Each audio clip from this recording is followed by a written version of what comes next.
မင်္ဂလာပါရှင် share လက်ပိုင်ပေါ်ကနေကြိုဆိုပါရရှင်အခုဒီနေ့ reading လေးကတော့ဒါ daily reading လေးပြုလုပ်ပေးမှာဖြစ်ပါတယ်ဒီနေ့မနက်ကို morning message လေးမပေးလိုက်ရတဲ့အတွက်တော့တောင်းပန်ပါတယ် message တော့ထုတ်ထားတော့ဗာပေးရမှန်းမသိဘူးအဲ့တော့အဲ့ message ကလေစဝီစဝါဖြစ်နေတာဘာလို့လဲဆိုတော့လူကလေမွန်ဒီနေ့မင်းများကဖင်းတက်တွေများပြီးတော့လူကကြောင်တိကြောင်တောင်ဖြစ်နေတာအခုအဲ့လိုအိတ်ချင်မှုတူနေပေါ့နော်မနက်ကအဲ့လိုဖြစ်နေတော့အာယုံကစိတ်ကမရအောင်ခုမှပဲနည်းနည်းအာယုံကပြန်ပြီးတော့တတိပြန်လဲလာအဲ့ဒါကြောင့်ပါရှင်ဆိုတော့ Okay ဒီနေ့ daily message လေးပြုလုပ်ပေးမှာဖြစ်ပါတယ်ဒီနေ့ daily message ရဲ့ overall card လေးတွေအရင်ဆုံးလေ့လာကြည့်မယ်ဒီနေ့ daily message overall card လေးတွေလေ့လာကြည့်ပါမယ်ဒီနေ့ daily မှာဘာ message လေးတွေဖြစ်မလဲကြည့်ရအောင်နော် camera တဲ့အဲ့တော့အတိတ်ကိုလွှမ်းနေတာနော်အတိတ်ကိုလွှမ်းနေတယ်ညကတည်းကလွှမ်းနေလားမသိဘူးဒီဘက်ကအချမ်းကလွှမ်းနေတယ်လို့ပို့ပြီးတော့ခံစားရတယ်အဲ့တော့ okay ထပ်ကြည့်ရအောင်ဘုဒ္ဓငယ်ချင်းလေးတွေအတိတ်တုန်းကဖြစ်ပျက်ခဲ့တဲ့အရာတစ်ခုခုဓာတ်ပုံနော်မှတ်တမ်းစာတခြင်းအဲ့လိုမျိုးပေါ့နော်တွေ့ကြုံခဲ့ရတဲ့အရာလေးတစ်ခုခုကိုပြန်ပြီးတော့လွမ်းနေတယ်စကားတွေပြောခဲ့ကြတဲ့ message တွေနော်အပြန်အလှန်စကားပြောခဲ့ကြတဲ့ message တွေဒါမျိုးလေးတွေကိုလွမ်းနေတဲ့ပုံစံမျိုးကိုဒီအထက်ထဲမှာတွေ့ရတယ်ပေါ့နော်အဲ့တော့သူနဲ့ကိုယ်နဲ့စကားတွေပြောခဲ့ကြတဲ့အမှတ်တရလေးတွေကိုလွမ်းနေတာနော်အဲ့တော့ဒီနေ့ပေါ့နော်အဓိကတော့ဒီနေ့ပေါ့နော်ပို့ပြီးတော့လွမ်းဖြစ်နေလိမ့်မယ် The Green Reaper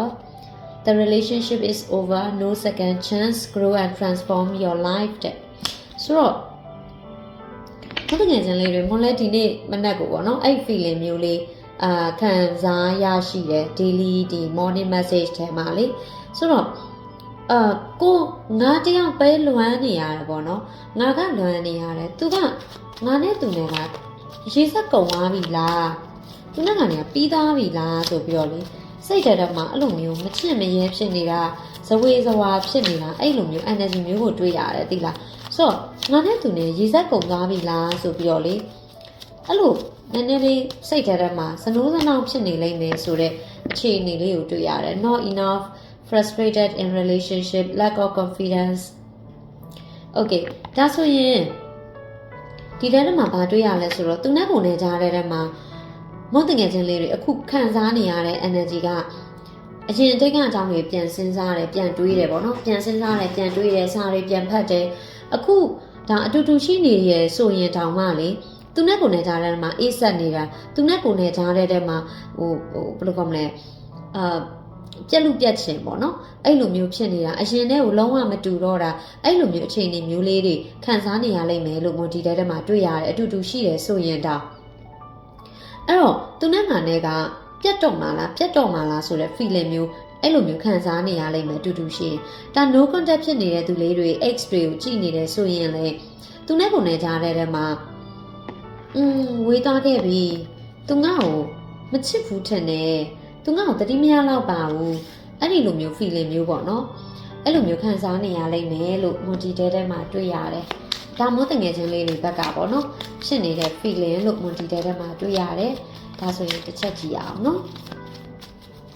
ဒီနေ့ daily message လေးဆက်ပြီးတော့လေ့လာကြည့်မယ်မို့တငယ်ချင်းလေးတွေအခုဒီနေ့မှာပေါ့နော်ကိုယ့်ရဲ့အတွေ့လေးတွေကနည်းနည်းလေးအားလျှော့ခြင်းသလိုလိုအားပြက်ခြင်းသလိုလိုဖြစ်နေတယ်နော်ခြေကုပ်လက်ပန်းကျနေဆောင်းကကြာပြီကွာတော်ပြီပြီးတော့ရင်လားမသိပါဘူးငါစီပြန်မလာတော့ထင်ပါတယ်ဒါမျိုးပေါ့နော်ငါအခွင့်အရေးမရှိတော့ထင်ပါတယ်ဒီလိုမျိုးလေးတွေတွေးနေလိမ့်မယ်လို့ခံစားမိတယ် stalking နဲ့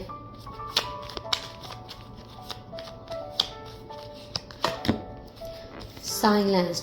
တစ်ဖက်လူကကြတော့လေကိုကထင်နေတာကကိုကကြတော့အတိတ်ကအကြောင်းတွေကိုစဉ်းစားပြီးတော့အဲ့လိုမျိုးတွေးတာတစ်ဖက်လူကကြတော့အခုလက်ရှိမှာကိုကို stop တွေလုပ်နေတာအဲ့တော့ဘယ်လိုလုပ်လဲဆိုတော့ silence ပေါ့နော်အဲ့တော့silent ပုံစံနဲ့ stop လုပ်နေတဲ့ တချို့ဆိုတငယ်ချင်းတွေပါရေးစီကနေတွားပြီးတော့မေးတာမျိုးပေါ့နော်အဲ့တော့ online ကနေမဟုတ်ဘူးဆိုရင်တော့မှ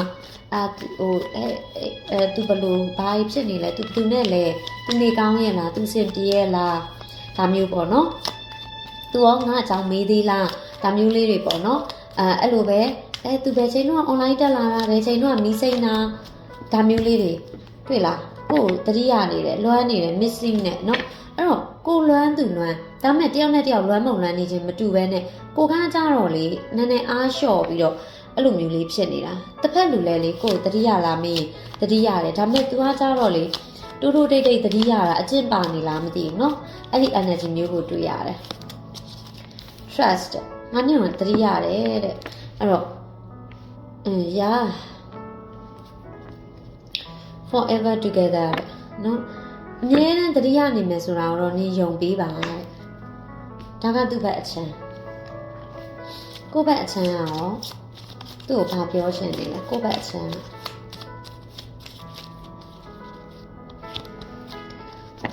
ကိုလဲလွမ်းနေရပေါ့ nostalgia အဲ့ဆိုတော့ I want to go back to our best part ကိုကကြတော့အတိတ်ကိုတတိယနေတာသူကရော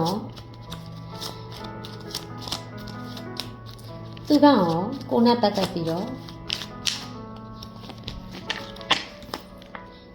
You are my dearest friend deepest love very best of me တဲ့နေရာလေးဘယ်သူနဲ့မှရှင်လို့မရလားငါအတွက်အကောင်းဆုံးတငယ်ချင်းဆိုလဲဟုတ်တယ်နော်အချစ်ရဆုံးဆိုလဲဟုတ်တယ်အကောင်းဆုံးငါ့ကိုဖြည့်ဆည်းပေးနိုင်ဆုံးသူဆိုရင်လဲဟုတ်ပါတယ်တဲ့အဲ့တော့နင့်ကငါမလွမ်းမဲ့နေမလားအဲ့ဒါကိုတော့ယုံကြည်ပေးစမ်းပါအမြဲတမ်းတတိယနေမှာလွမ်းနေမှာနော်ဒါမှငါအဝေးရပဲငါတိုးတိုးတိတ်တိတ်ပဲ manifest your thoughts are architects of your destiny ဆိုတော့လေမတငယ်ချင်းလေးတွေmanifest တော့လုပ်တယ်ဒါပေမဲ့ကိုကလေနည်းနည်းကိုလုပ်တဲ့ manifest ကလေ negative manifest တွေဖြစ်နေတာမျိုးပေါ့ဥပမာသူနဲ့အကြောင်းတွေးလိုက်ရင်ငိုမိတယ်ဝမ်းနေမိတယ်မကောင်းတာတွေတွေးမိတယ်သူ့ကိုနာကြီးတဲ့အရာလေးတွေပြန်ပေါ်လာတယ် manifest လုပ်နေရင်အဲ့ဒါဆိုရင်လေကိုတွေးလိုက်တဲ့အတွေ့အကြုံ manifest ဖြစ်တယ်ပေါ့နော်အဲ့လိုမျိုးမတွေးဘဲနဲ့သူနဲ့ကနေဘယ်လိုပြန်ချစ်ကြမှာအဲ့တော့ပြောစရာကောင်းတယ်ငါတို့ပြန်တွေးရင်လေငါတို့အဲ့လိုပဲချစ်ခင်နေကြမယ်သူပြန်လာရင်တော့ငါသူ့ကိုလေဘယ်လိုမျိုးလေးဆိုပြီးတော့အဲ့လိုမျိုးပုံဖော်ပြီးတော့ပါ manifest လုပ်နော် manifest ဆိုတာကိုယ့်ရဲ့အတွေ့ပဲပေါ့နော်ကိုကဒါလေးကိုvibes ကောင်းလေးနဲ့ငါချစ်လိုက်တာဟဲ့သူချစ်စရာကောင်းလိုက်တာသူကဘယ်လိုလေးဆိုတာမျိုးလေးပေါ့နော်အဲ့လိုမျိုးလေးတွေးတာနော်ကိုယ့်အတွေ့လေးတွေကိုတစ်ချက်သတိထားပါမဟုတ်တငယ်ချင်းလေးတွေmanifest တော့လုပ်နေပါရဲ့လုပ်နေရင်လည်းတခါတလေဝမ်းနည်းစရာ negative တွေငိုမိတာတွေဒါလေးတွေကလေနည်းနည်းပေါ့နော်ပျော်လို့ငိုတဲ့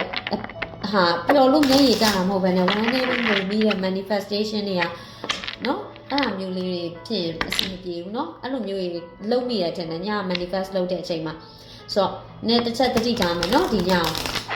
ဆိုတော့ okay ဟုတ်ပြီဆိုတော့မတငယ်ချင်းလေးတွေကိုတစ်ဖက်လူလေးရလေအခုချိန်မှာ तू ကတူတူတိတ်ကလေးလွမ်းနေတယ်အဝေးရနေကြည့်နေတယ်နော်ဒါလေးကိုတွေ့ရတယ်အဲ့တော့ okay တစ်ဖက်လူကလေကိုနဲ့ပတ်သက်ပြီးတော့မနေ့ညသူ့ရဲ့ခံစားချက်ကိုကြည့်ရမနေ့ညသူ့ရဲ့ခံစားချက်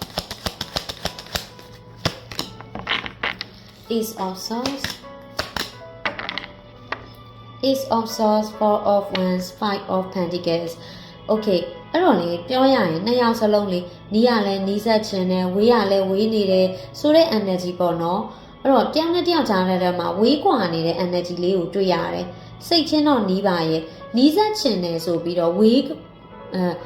လူကနီးစက်ချင်တယ်ဆိုပြီးတော့ဝေးကွာစေတဲ့အကြောင်းရင်းတွေကိုပို့ပြီးတော့တွေးမိနေတာမျိုးเนาะဒါလေးတွေကိုတတိထားစေချင်ပါတယ်နှစ်ယောက်စလုံးသိလားနှစ်ယောက်စလုံးဘာလဲဆိုတော့နီးစက်ချင်တာအရန်ကိုနီးစက်ချင်တာဒါပေမဲ့အတွေးတွေကလေဝမ်းနည်းစရာတွေကြီးပဲတွေးမိတယ်ဝေးကွာနေစေတဲ့အကြောင်းရင်းတွေပဲတွေးမိနေတယ်တဲ့ဒီကနေ့ကျတော့နင်းနဲ့ငါနီးချင်တယ်ဒါပေမဲ့အတွေးတွေမှာကျတော့အဝေးကိုဆိုတဲ့အတွေးမျိုးပေါ့နော်အရန်သတိထားပါလို့ပြောပြပေးချင်တယ်ဒီညတော့အထူးသတိထားနှစ်ယောက်စလုံးဝေးကွာနေတာသူလည်းမပျော်ရကိုလည်းမပျော်ရပဲနေတဲ့နော်အဲ့တော့မနေ့ကညကဆိုရင်နှစ်ယောက်အရင်ပျော်ခဲ့တဲ့အကြောင်းအရာလေးတွေတွေးလိုက်ဝေးကွာခဲ့ရတဲ့အကြောင်းအရာတွေတွေးလိုက်နဲ့နော် upside down တွေဖြစ်နေတယ် အဲ့ဒါကိုတွေ့ရတယ်အခုရောမိုးတငယ်ချင်းရဲ့တစ်ခက်လူလေးကအခုရောအခုဒီရီတွေကိုကြည့်နေတဲ့အချိန်အခုရော Page of Wands သူကတော့ stock တွေရောလောက်တယ် Knight of Cups and King of Swords မနက်ကရတဲ့ကတ်ကလေးပါဒီကတ်ကလေးကလေဒီလားဒီကတ်ကလေးကမနက်ကရတဲ့ကတ်ကလေးဆိုတော့ transformation ဟော်မုန်းဒီမှာတွေ့ရတယ်ဒီထက်မှာလေ silent ကနေမှလေ silent အခြေအနေကိုပြောင်းလဲမယ်ဆိုတဲ့ energy ကိုနည်းနည်းလေးပို့တွေ့ရတယ်သိလားအဲ့တော့အခု silent နေဖြစ်နေတယ်ပေါ့နော်တရားတယောက်ကြားထဲမှာအဝေးရပဲကြိတ်ပြီးတော့ချစ်နေတယ် online ကနေပဲလှမ်းပြီးတော့ကြည်နေတယ်ငေးကြည့်နေတယ်ဆိုရင်တော့မှလေအပြောင်းလဲတစ်ခုခုလှုပ်ချင်တယ်ရှေ့တိုးလာချင်တယ်ရှေ့ဆက်ချင်တယ်ဆိုတဲ့ energy ကိုတွေ့ရတယ်နော်သူရဲ့စိတ်ထဲမှာအပြောင်းအလဲကြီးကြီးမားမားတစ်ခုဖြစ်နေတာကိုမူတီထဲမှာတွေ့ရတယ်အခုကြည်နေတဲ့အချိန်မှာ bottom deck မှာ the chariot and the lovers နော်ရှေ့ချစ်သူအဖြစ်နဲ့ရှေ့ဆက်မယ်ဆိုပြီးတော့အပြောင်းအလဲတစ်ခုခုလှုပ်ချင်နေတဲ့ပုံစံကိုတွေ့ရတယ်ဝါ Three of Wands and Two of Cups okay the chariot and the lovers Three of Wands and Two of Cupsကိုကသူနဲ့နီးစပ်ဖို့အတွက်စောင့်နေတယ်နော်ဒီကစောင့်နေသူကိုကသူကကြတော့ငါဒီမှာမင်းနဲ့နီးဖို့ကြိုးစားနေတယ်အဲ့တော့မျိုးကြီးနဲ့ရီမန်နဲ့တွေ့တာနော်ဒီကစောင့်နေသူရဲ့မင်းနဲ့နီးဖို့ကြိုးစားနေတဲ့သူရဲ့အဲ့ဒီ energy ကိုတွေ့ရတယ်မနို့ day 1 လေးကမစိုးလားလို့เนาะအရှိလေးနဲ့ရောက်လာဖို့အတွက်စဉ်းစားနေပြီဆိုတဲ့ energy ကိုတွေ့ရတယ်။ Okay ဒါဆိုရင်မနို့ဒီနေ့ day 2မှာday 2 energy ကြည့်အောင် day 2 energy မော်ဒီရှေ့ရက်ကိုတော့အခုဒီ manifest လုပ်မဲ့သူလေးတွေအတွက်ကိုမော်အဓိကဦးစားပေးပြီးတော့ကြည့်ပေးဖြစ်လိမ့်မယ်ထင်တယ်เนาะဒီ energy ပဲဖြစ်နေတော့လေဆိုတော့ okay ဘုတငယ်ချင်းလေးတွေညှော်နေတယ်ဒီကစောင့်နေသူလေးတွေနော်ဒီကစောင့်နေသူလေးတွေဘာဆက်လုပ်ရင်ကောင်းမလဲဒီ connection ကိုဒီကစောင့်နေသူလေးတွေဒီ connection ကိုဘာဆက်လုပ်ရင်ကောင်းမလဲမင်းတို့ထင်တယ်လို့မျိုးပြီးသွားရင်က no second chance လား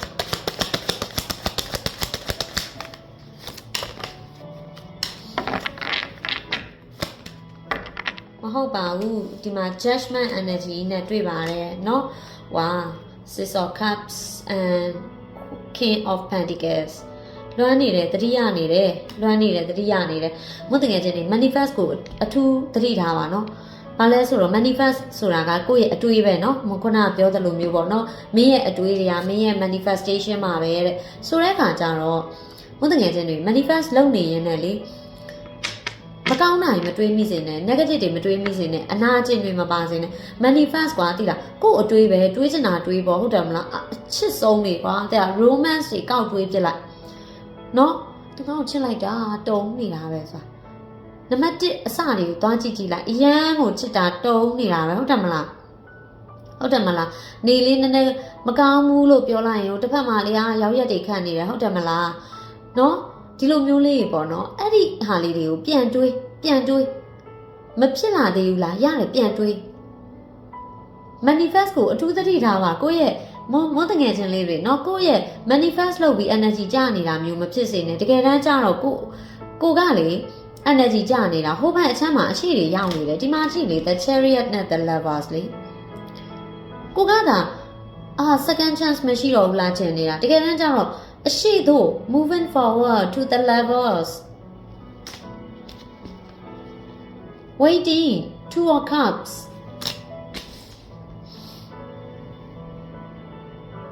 Knight of Cups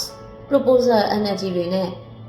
transform ဖြစ်လာပါလိမ့်မယ်အခုလောဆယ် silent ဖြစ်နေတယ်ဆိုရင်တော့အဲ့ energy ကိုတွေ့ရတယ်ဖြစ်အချိန်လေးတော့ပေးပေါ်ဝုန်းတိုင်းဆိုပြီးလာရအောင်နတ်တကြားလည်းမဟုတ်ဘူးကိုနဲ့နော်ကိုသဘောကျနေတာနတ်သားလည်းမဟုတ်ဘူးတကြားမင်းလည်းမဟုတ်ဘူးနတ်သမီးလည်းမဟုတ်ဘူးဟုတ်တယ်မလားဆိုတော့ဖြစ်ချင်းလာမှာပေါ့အရှင်လုံးကအရှမ်းကောင်းမှတော့သူလေးကဖြစ်ချင်းလေးတော့အရှိတိုးလာမှာပေါ့ judgment energy လေးနဲ့နော်အဲ့တော့သူလဲကြောက်တော့ကြောက်တာပေါ့သူဟုတ်တယ်မလားပြောနေရလေသူလဲကြောက်တော့ကြောက်တာပေါ့နည်းနည်းလေးတော့သူ့ကိုလဲအာယူဝင်ပြလိုက်အောင်ဘာလို့ဆိုတော့သူပေါက်ကြလောက်ခဲ့ဘူးတယ်လေနော်ပေါက်ကြလောက်ခဲ့ဘူးတယ်ဒီမဲ့ကြည့်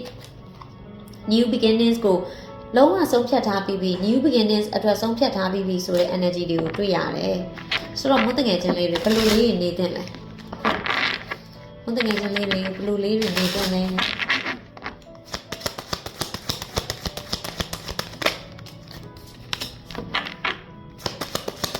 ကိုနေကောင်းကြမှာအောင်เนาะကောင်းတော့အတွေးလေးတွေပဲတွေးဖြစ်လာမှအဆင်ပြေလာမှ unicorn energy လေးနဲ့တွေ့လားเนาะဖြစ်လာမှာပါ energy လေးတွေကောင်းလာပါပြီ okay ကိုကချစ်စရာရှိတာဆက်ချစ်သွားเนาะချစ်စရာရှိတာဆက်ချစ်သွားမနေ့က 8 of pentacles မနိုရှစ်ရဲ့ program လေးကဆက်သွားမယ်ဒီနေ့ day 2 အနေနဲ့เนาะရှစ်ရဲ့ program လေးကို confidence ရှိနဲ့ဆက်ပြီးတော့သွားကြမယ် okayဒါဆိုရင်တစ်ဖက်လူရင်တွေကရင်နှွေးစကားလေးနားထောင်ကြည့်အောင်နော် I am grateful for the spiritual lesson နဲ့ဆိုတော့သူစီမှာလဲလေသူအများကြီးပြင်ဆင်ပြောင်းလဲထားတဲ့အရာတွေအများကြီးရှိပါတယ်နော်အများကြီးရှိတယ်ဘာလဲဆိုတော့ဒီမှာ page of wands ကလေးပေါက်စာလေးနော်အရင်တော့က immature ဖြစ်ခဲ့ရနေမှာ Knight of Cups စစ်သူကြီးအခြေအနေဖြစ်လာတယ်အဲ့ဒီကနေမှ King of Swords ဘယင်ဖြစ်သွားတယ် okay Page to Knight Knight to King အဲ့ဒီ energy ကိုတွေ့ရတယ်အဲ့တော့သူဟွာဖြစ်နေပါပြီเนาะ You came closer than anyone နဲ့ဆိုတော့သူ့ရဲ့အနီးနားမှာတခြားလူတွေလည်းရှိမှာပေါ့ဒါပေမဲ့ကိုကတော့သူ့ရဲ့အနီးဆုံးနေရာလေးမှာရှိပါတယ်တဲ့เนาะကိုယ့်ရဲ့အကြောင်းလေးတွေကိုယ့်ရဲ့အတွေးလေးတွေကသူ့ရဲ့အနီးဆုံးနေရာမှာတခြားလူတွေထက်အနီးကပ်ဆုံးနေရာမှာရှိနေပါတယ်တဲ့ I will wait for a sign from you တဲ့ဆိုတော့ကိုက manifest တွေဆက်လုပ်သွားเนาะသူ့ဘက်မှာလည်းအဲ့ဒီ sign လေးတွေတက်ပြတယ်လို့ခံစားရတယ်เนาะတကယ်လို့များသူနဲ့ကိုနဲ့ကြားတဲ့က mutual friend တယောက်ယောက်ကိုသူ့တတိယနေသေးတာဆိုတာမျိုးမလီအဲ့တယောက်လားနေတော်ပါတော့ဟဲတွေပါမလုံးနဲ့ဆိုတာကိုတကယ်တော်ပြီဆိုရင်တော့တော်ပေါ့နော်အဲ့လိုမျိုးမဟုတ်ဘဲနဲ့မလီနေတော်ရင်ငါတော့ကြောက်သွားပါပြီဒီပါမဟုတ်ကိုယ့်ရဲ့စိတ်ထဲမှာအရှိတရားအတိုင်းလေးပဲသွားလိုက်ဟုတ်ငါသူ့တတိယနေတာသူနေကောင်းရဲ့လားရပြီလေနော်ဘာလို့ဟန်ဆောင်ပါလဲနော်အဲ့ဒီစကားလေးတွေကသူ့စီပြန်ရောက်တယ်နော်I am afraid to contact you တဲ့နော်ခုနကလည်းပြောတယ်သူနည်းနည်းလေးတော့ကြောက်တာပေါ့သူပေါက်ပြလေးလုပ်ခဲ့သေးတာအောင်နော်အဲ့တော့သူနည်းနည်းလေးတော့ရှိန်တာပေါ့ကြောက်တာပေါ့နော်အဲ့ဒါလေးတော့သိရတာပေါ့ဆိုတော့ I loved you before you could leave me နော်အဲ့တော့ခဏပြတ်မယ်လို့ပြောပြီးတော့မပြတ်နိုင်တာကိုဖြတ်လိုက်တာကသူ I regret lying to you တဲ့ငါမင်းကိုညာခဲ့မိတယ်လိန်ခဲ့မိတယ်မခွဲဘူးတူရှိမယ်တစ်လုံး forever together တွေပါလေပြောပြီးတော့เนาะပြီးတော့ထားသားခဲ့မိတယ်เนาะ I am starting to understand our connection အဲ့တော့ငါတို့နှစ်ယောက်ရဲ့ connection ကိုငါအခုတပြေးပြေးနဲ့သဘောပေါက်နားလည်လာပါပြီတဲ့သဘောပေါက်လာပါပြီတဲ့ I replay our conversation over and over နင်းနဲ့ငါနဲ့စကားတွေအများကြီးပြောခဲ့ကြတဲ့အရာလေးတွေနင်းစကားလေးတွေငါအခုပြန်ကြားနေတယ်သူကလေဘယ်လိုကောင်းမလဲချက်ချင်းဖြည့်ရှင်းနိုင်တဲ့energy တိတ်မရှိဘူးတခုခုဆိုရင်လေအခက်အခဲတခုခုဆိုရင်အဲ့တော့သူကအချိန်ယူပြီးတော့မှအခုအချိန်မှာအချိန်ယူထားခဲ့ပြီးဆိုတဲ့တယောက်ပေါ့ I lost myself for a little while တဲ့အဲ့တော့ငါတို့ပြောခဲ့တဲ့စကားတွေကိုငါပြန်ပြီးတော့ကြားရအောင်တဲ့အချိန်မှာလေဟုတ်တယ်ငါမှားသွားတာငါနဲ့လွတ်သွားတာအဲ့ချိန်တော့ငါစိတ်ဖောက်သွားတာအဲ့တော့ငါလွတ်သွားတာโอเคငါများသွားခဲ့တာเนาะ you were the best thing in my life တကယ်တမ်းကျတော့ငါအခုသိပြီနေရာငါပေါ်မှာအကောင်းဆုံးပဲဆိုတာအခုငါသိပြီဒီမှာတွေ့လား You were the best thing in my life you are my dearest friend the best love very best of me the best အကောင်းဆုံးပဲနေငါပေါ်မှာအကောင်းဆုံးပဲဘယ်သူနဲ့ရှင်ငါပေါ်မှာနေအကောင်းဆုံးပဲဒါငါသိပြီ I understand our connection the timing just wasn't right for us ပြီးခဲ့တာလေးပြီးပြီနော်ပြီးခဲ့တာတွေပြီးပြီအရင်တော့ကအစင်မပြေခဲ့တာတွေပြန်မတွေးနဲ့ပြီးခဲ့တာတွေပြီးပြီ You and I were too young နေရောငါရောနှစ်ယောက်စလုံးနေနော် မရင်တက်ခဲ့တဲ့အရာတွေအများကြီးပဲရှိခဲ့တယ်ဒါပေမဲ့အခုချိန်မှာလေငါအကုန်သိနေပြီငါအကုန်ပြန်စဉ်းစားကြည့်တဲ့အချိန်မှာငါတော်များသိနေပြီ finding out the truth crushed me okay so တကယ်အမှန်တရားကဘာလဲဆိုတာသိလိုက်တဲ့နောက်ပိုင်းမှာငါလည်းတော်တော်လေးတော့ shock တော့ဖြစ်တာပေါ့ I don't react when people mention you အဲ့တော့သူ့ဘေးနားမှာတခြားလူတွေတစုံတစ်ယောက်ရှိမှာပေါ့ကိုနဲ့ပတ်သက်ပြီးတော့မကောင်းပြောတဲ့သူတွေလေနော်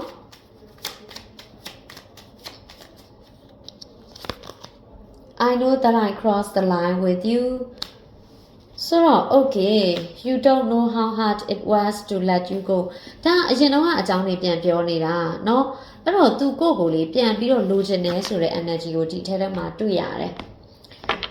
ဒါဆိုရင်လေသူ့ရဲ့ဒါတော့သူပြောနေတဲ့စကားလေးပေါ့သူ့ရဲ့ကိုယ်ဆောင်နဲ့သူ့ရဲ့အဆောင်ရှောက်တွေသူ့ရဲ့ကိုယ်ဆောင်နဲ့တရားလေမတငယ်ချင်းလေးတွေကိုလေငါလူကတော့ဘာဖြစ်နေတယ်เนาะဆိုပြီးတော့ message လေးဘာ message လေးတွေပေးချင်မလဲကြည့်အောင်နော်။ဒါခဏနေကြရင်အစည်းအဝေးရှိတော့မွန်ဒါလေးကိုတင်ပေးပြီးသွားရင်အစည်းအဝေးသွားအောင်ပါ။အဲဒါကြောင့်မလို့ဒါလေးကိုတင်ပေးခဲ့မယ်။ For a sauce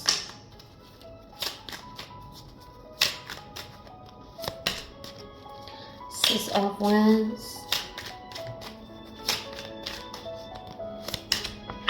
Eight of Wands wow နည်းကတ်တယ်ပဲကဲလှုပ်ရှားရှိတာလို့နော်လှုပ်ရှားရှိတာလို့ပထမ4ရက်လောက်ကတော့လေမတို့တွေဒီ program လေးရဲ့ပထမ4ရက်လောက်ကတော့ဘာမှမသိဘူးပေါ့နော်စူးစမ်းရမယ်ဆက်ပြီးတော့လှုပ်သွား6ရက်မြောက်လောက်ကြာရင်လေနည်းနည်း energy လေးထူးထူးခြားခြားဖြစ်လာလိမ့်မယ်ဒီမှာ8ရက်မြောက်ကြာရင်အဆက်အသွယ်တွေရလာလိမ့်မယ်လို့မခံစားမိတယ်ဒါကအစောဆုံးသမားတွေပေါ့နော်ဒီ8 day programs လေးဒီမှာလဲ8 of Pentacles တဲ့တွေ့လားနော်ဒါလေးတွေတွေ့ရတယ်ဆိုတော့အဆင်ပြေပါစေလို့မဆုတောင်းပေးပါတယ်ဒီကိုယ့်ရဲ့စိတ်ခံစားမှုတွေပါလေအပြောင်းလဲလေးတွေဖြစ်လာလိမ့်မယ်လို့မတွေ့ရတယ်ဆိုတော့နော်အဲ့တော့ healing လေးတွေလည်းဖြစ်လာမှာပေါ့နော်ကိုဖြစ်ချင်တဲ့အရာလေးတွေစန္ဒလေးတွေပေးနိုင်တဲ့အရာလေးတွေသူတို့အရင်ပေးဖြစ်လိမ့်မယ်နော်ဒါလေးတွေကိုတွေ့ရတယ်ဆိုတော့ကောင်းတဲ့ကတ်လေးတွေပဲကြာပါတယ်နော်ကောင်းတဲ့ကတ်လေးတွေပဲကြာပါတယ် silent ဖြစ်နေရနေမှမစိုးပြန်ပြီးတော့အဆက်အသွယ်တွေရလာမယ်ဆိုတဲ့အခြေအနေလေးကိုတွေ့ရတဲ့အတွက်ကြောင့်မလို့မောကတော့ဆက်ပြီးတော့ကြိုးစားသွားပါလို့အကြံပြုပါတယ်နော်မွတ်တငယ်ချင်းလေးတွေကိုလေဆက်ပြီးတော့ကြိုးစားသွားပါဒါဆိုရင်မွတ်တငယ်ချင်းလေးတွေအတွက်ကိုမောက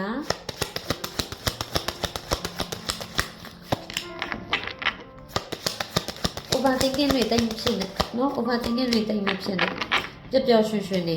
overthinking တွေအရင်မဖြစ်နဲ့ပျော်ရွှင်ရွှင်နေဖြစ်ပါမလားတွေပါတွေအရင်မဖြစ်နဲ့နော်ဖြစ်ပါမလားတွေပါတိတ်ပြီးတော့မတွေးနဲ့ဖြစ်လာမယ်ဆိုပြီးတော့ Ten of Cups ဖြစ်လာမယ်ဆိုပြီးတော့လာတွေးနော်အဲ့ဒါလေးတွေပြောပြပေးချင်ပါတယ်အဲ့တော့ကျေးဇူးအများကြီးတင်ပါတယ်အစားဆင်ပြေပါစေလို့ဆုတောင်းပါတယ်ဆိုတော့okay energy လေးတော့ကောင်းတယ်เนาะ energy လေးတော့ကောင်းလာလိမ့်မယ်ဒီနေ့တော့နည်းနည်းလေးကိုမနေ့ကmanifest လုပ်တဲ့အချိန်မှာလုံနေကြပဲဒါပေမဲ့ excited ဖြစ်လို့လားဘာလို့လားမသိဘူးဒါမှမဟုတ်စပြီးတော့လုပ်တဲ့သူလေးလည်းပါမှာပေါ့ဒီသူ့ကိုမြင်အောင်တဲ့အချိန်မှာလောဆယ်ခံစားနေရတော့ဝမ်းနေတဲ့အရာလေးတွေပါသွားတယ်လို့ထင်တယ်ဆိုတော့ဒီနေ့ကစပြီးတော့ဝမ်းနေတဲ့ဟာတွေဖယ်ထုတ်ပြချစ်စရာကောင်းတယ်ပျော်စရာကောင်းတယ်သူနဲ့အဆင်ပြေရတယ်ဆိုတဲ့အရာလေးတွေကိုပဲ manifest လုပ်မလို့သူနဲ့နော်ပျော်စရာကောင်းတယ်ချစ်စရာကောင်းတယ်အဲ့ဒီအရာလေးတွေကိုပဲမလို့ manifest တွေလုပ်ကြမယ်ဒီလိုမျိုးနော် negative thoughts တွေ overthinking တွေနဲ့လုံးဝ manifest မလုပ်နဲ့အဲ့ဒါမှနော်မိုးတငယ်ချင်းလေးလိုချင်တဲ့ energy ရလာလိမ့်မယ်လို့မောကတော့ပြောပြပေးခြင်းနဲ့ကိုယ့်အတွေးကိုအရန်သတိထားပါနည်းနည်းလေးများသူနဲ့ပတ်သက်ပြီးတော့ငိုချင်စရာလေးပေါ်လာရင်ချက်ချင်းပြောင်းလိုက်ပျော်စရာဖြစ်ခဲ့တဲ့အရာလေးစီကိုနော်အဲ့လိုလေးလုပ်ပါလို့မကအကြံပြုပါတယ်ရှင်ကျေးဇူးအများကြီးတင်ပါတယ်အဆဆဆင်ပြေပါစေလို့ဆုတောင်းပေးပါတယ်ဘိုင်ဘိုင်